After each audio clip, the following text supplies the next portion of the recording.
Hey guys, welcome back to another video where I discuss my thoughts nobody asked for on movies and stuff. Today's video is on The High Note, a movie that came out in the middle of 2020. I was really looking forward to it because I'm a musician too. Check out my music, The Sable Peacock on SoundCloud. Link is in the description. Follow me while you're there. Naturally, as a musician and a cinephile, films about music get me really excited. I remember wanting to watch the film in cinema last year, but by then quarantine was becoming a thing and your boy was lacking funds, so bad dubby.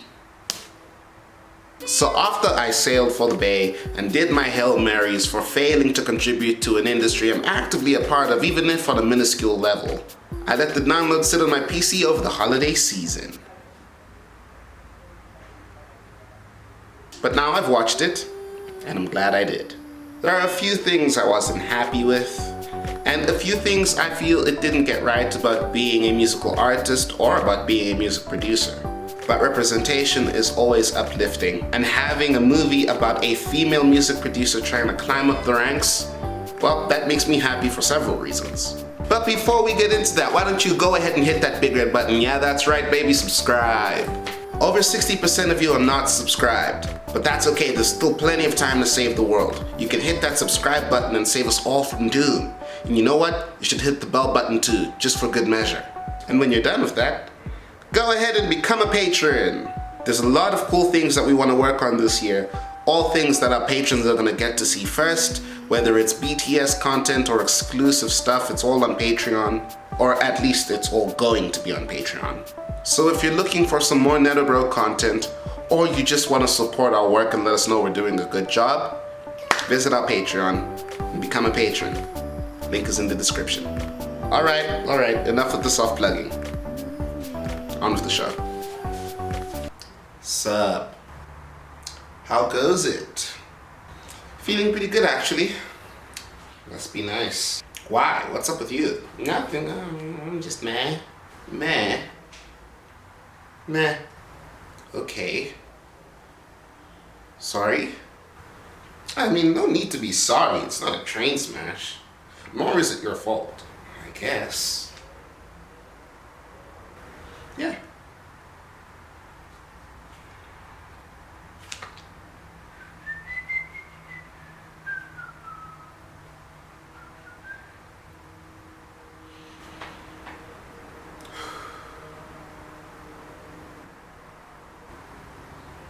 You know what's been on my mind lately? What's up, buddy? Why do we only talk about movies? We don't only talk about movies. Yeah, we do. No, we don't. We talk about our dreams and aspirations. Sometimes we talk about the weather. And sometimes we talk about our hopes and fears, and we get really intimate. That's not what I meant. You're my best friend. Of course we've been talking about other stuff as well. Though I mean, as far back as I can think into last year, we've been discussing movie after movie after movie when we've been consuming other forms of media as well. Really? I haven't noticed. Jingle Jangle, Project Power, Tenet. Great movie, Tenet. Great movie. Real good stuff, even with the bad science. But I mean, what else are we going to talk about? You can't keep up with how I watch series. Most series have hour-long episodes these days. Remember when an episode was about half an hour and TV only took up about an hour to an hour and a half of your time? It was so much easier to binge back then. I feel you. Those 1 hour episodes can be draining. Yikes. I guess we can talk about other stuff, if we get the timing right. Anime, documentaries, maybe even music. Yeah, that would be cool. Yeah. Alright then. Speaking of music, have you seen The High Note now? I did. And I was surprised. It wasn't as bad as I thought it was gonna be. It was a little bit like Late Night, but about music. Funny you should say that. I think, that was the same director. Same director as Late Night. Huh. Interesting. Well, The High Note was really sweet. I have a few problems with Miss Margaret Sherwood, but despite those, I still found the movie and her to be a little charming. And what about Ice Cube? He was my main reason for watching it. Yes, I was looking forward to Ice Cube too. And as a fan of both his film and his music, I was expecting a bit more screen time. But it's alright, I was satisfied. I also liked how he played the role of such an important manager, to an artist. His role as Jack Robertson was excellently performed. You liked Jack's character? I thought he was a little bit of a drag. A drag? He was doing his job excellently. Why didn't he stand behind Grace when she wanted to make a new album? Because that's not his job. His job is to make sure she makes money. And releasing a new album can be very risky for a megastar like Grace Davis. Yeah, but he could have taken a chance instead of forcing her. He actually didn't force her to do anything. He made strong suggestions, yes, and he never gave up his side of the argument. But he always had her best interests at heart. That doesn't make him a good guy. No, but it makes him a good manager. Well, what about when he chewed her out after Grace approved her cut of Bad Girl? Because she was disrespectful to the EDM producer guy. Richie Williams was his name. Wow, you remember his name? Yeah, because he was a massive nincompoop.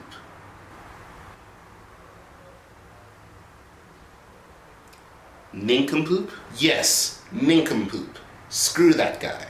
But if nobody liked him, then why was Jack so upset? Because respect, obviously. His remix sounded like hot trash, but that didn't mean that she had to tear him down to bring herself up. Yeah, good point. And he was right. Maggie wasn't her manager or her producer or anything. She was her assistant. In fact, more often than not, she crossed a line due to her obsession. She should have kept things a lot more professional. She was just really devoted. That doesn't excuse her behavior. But yeah, you're right. But at least we got that charming love story between her and David Cliff. At first I didn't think she was a good match for him. She's pretentious and arrogant, but at least she was bearable. Jeez, dude, did you like her or not? She was okay. I liked her character, though I didn't like that she felt that she had to lie to David about being a producer. I actually respected that. It's the music industry. Fake it till you make it. You really thought her lying was a good move for her to make? I definitely didn't see any harm in the long run. Besides, I was too busy trying to figure out how she got this amazing band put together for David. Who's paying this band? I thought she was barely being paid as an assistant. You can tell by her car that she's not really making bank. Also, it's never really explained what David does and why he's living in such a fancy house. Who's paying for this band? Bands aren't cheap. And I mean, that's only one of the things that magically appear when Margaret decides to be a producer. What do you mean? The story tries to be about Maggie, but because it's also following Grace, a lot of what Maggie does as a producer is missed. And it would have been more appealing to me as a movie if it just zeroed in more on Maggie's experience and the jobs that she was doing and how she juggled it with the job she had with Grace. You seem to know quite a bit about this music stuff. I have a past. I've literally known you since we were kids. Also, why would she give up the lie so early? It's almost as if she hasn't been working with David for the duration of an EP or whatever they were doing. I mean, she knows he has performance anxiety. Why would she give up the ghost so early knowing that would affect his performance when she could have easily just told him she had a gig for him? Yeah, you're right. I mean, I don't know if he would have still done it, but she could have at least given up the ghost after he had done the gig and proved to everyone that he's an excellent artist. She put the nail in her own coffin doing that. Huh.